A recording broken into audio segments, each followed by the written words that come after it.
In this lesson, we'll learn how to layer animation in 3ds Max.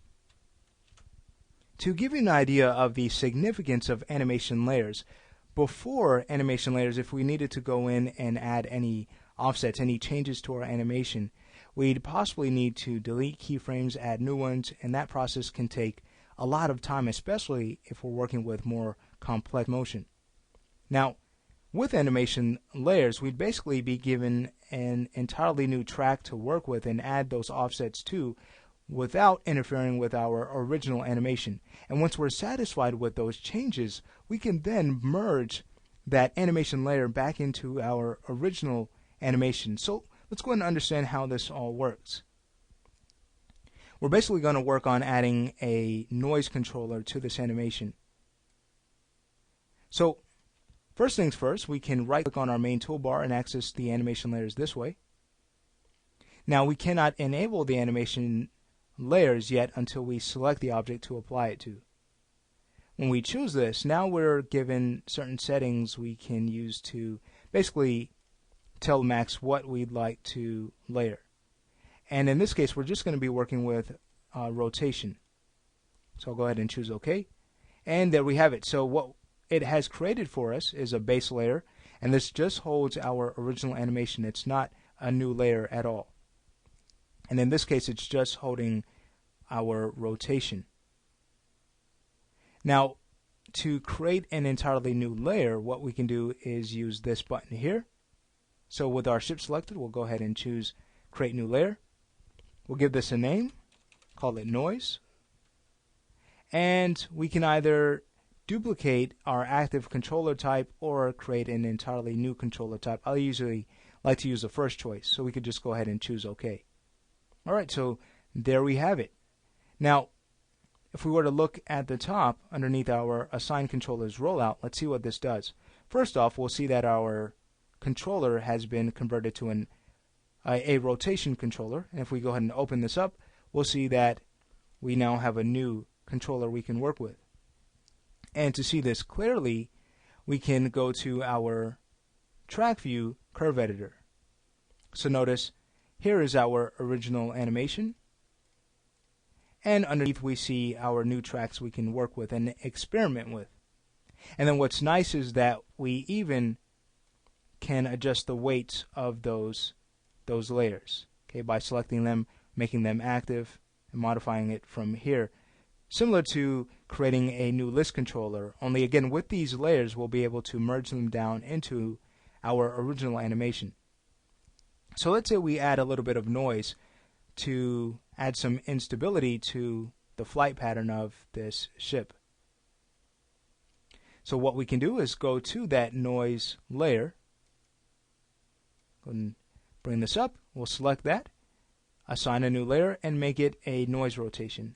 Hit add, and what we'll see is now a little bit of shaking. That's probably too much. I'll go to the frequency and set this to about 0.06. Okay, that's much better. So here's what we get. If we were to hit play, and notice how quickly we were able to add this offset. There was no need to go back to our F-curves and manually insert keys to have this happen. That would take a lot of time. And in this industry, we need all of the time we can get. Alright, so now that that's done, we'll discuss a few more of these tools on our toolbar before we discuss merging the animation into the original layer. So if we had multiple objects tied to a layer, we can select them all using this button next to Enable Layers. Next we have our weight field, where we can go in and actually choose a layer to, let's say, change the weight of. So we want to first drop down the menu and choose it from here. Also, we can disable our layer, just the effect of the layer temporarily, by using the light bulbs, just turning that off. So if we were to turn off the noise, you'll see that we can't see that effect anymore till we go back and click on the light bulb. Alright, and we have our layer properties. This is mainly for collapsing our animation, merging it into our original animation. So we'll go ahead and take a look at that very shortly. We saw how we can add layers and we can remove layers with this option. We can copy layers and either paste their changes to an already created layer or a newly created layer. And then we can collapse our layer or merge it using this button. And then lastly, we have disable animation layer, which only works after we have removed our animation layer. Alright, so now that we have discussed these things, let's go ahead and work on collapsing this animation and merging it into, again, the original movement.